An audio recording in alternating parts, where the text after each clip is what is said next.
with interest rates, inflation, and higher home prices, there's a lot of talk about how there's no more entry-level homes. There's no more starter homes. Well, that may or may not be true. It talks about how vanishing inventory, soaring mortgage rates, and high prices, there's little left of the starter home idea.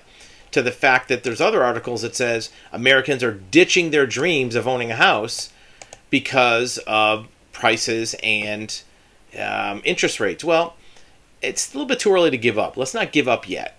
And why do we say that? Certainly prices are up and interest rates are up. But if you do want to buy a home, if you're renting a house, there's plenty of those available. We did a search using one of the most common online searches, and there's plenty of houses that are in and around the $200,000 range. This is in Melissa, Texas, which is one of the north suburbs of Dallas and a growing area north of Plano and Prosper. It's not a new house, but it's got a nice yard, a lot of land, and it's not the only one. If you look at that whole area, here's another one in Sherman, Texas, which is booming with tech development. $160 for a 3.2, 1,600 square feet. Right? It's an older home, but it's got some character.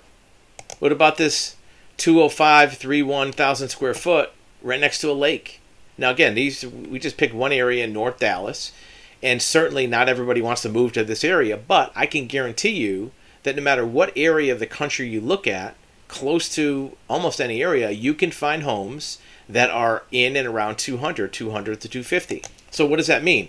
It's probably not going to be your dream house. It's probably not going to be something that you're going to put on HGTV, but it is something that you could own, where your mortgage payments go to yourself. They don't go to a landlord. And more importantly, your monthly payments aren't going to go up. Rents are going up, and they always have. Even if they only go up 5%, 6% a year with inflation, your rent is going to go up, maybe $70, $80, $100 a year, sometimes $200 a year. And in fact, they could go up higher than that if inflation is higher or if home prices go up.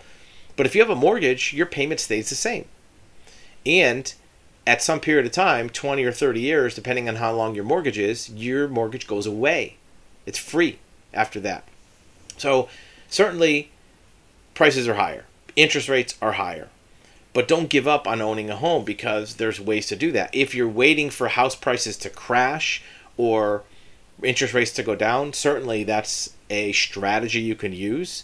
There's schools of thought on both sides. Interest rates probably won't come down anytime soon. The Fed just announced another 75 basis points going up. And because of the fact there's still limited inventory, house prices probably won't crash. Certainly there will be some reductions and, more importantly, lack of increases, but they may or may not crash.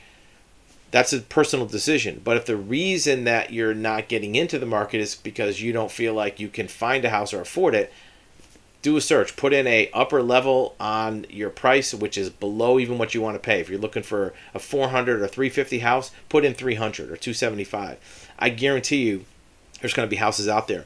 You may have to look through some cosmetic things like, it needs carpet, it needs paint. You can do those at your convenience and a lot cheaper than buying a house that's turnkey. Look at all those home flipping shows. All they do is cosmetic. They take a house that they paid $200 for, put $30,000 into it in cosmetics, paint, carpet, landscape, maybe new blinds, and now all of a sudden it's a $380 house. You could do the same thing. You can flip it to yourself. Buy it cheap, use sweat equity, buy the materials at your convenience over time. It's livable in the meantime, and end up with a $380 house that you can buy for low twos. Or pick any number gap that you like.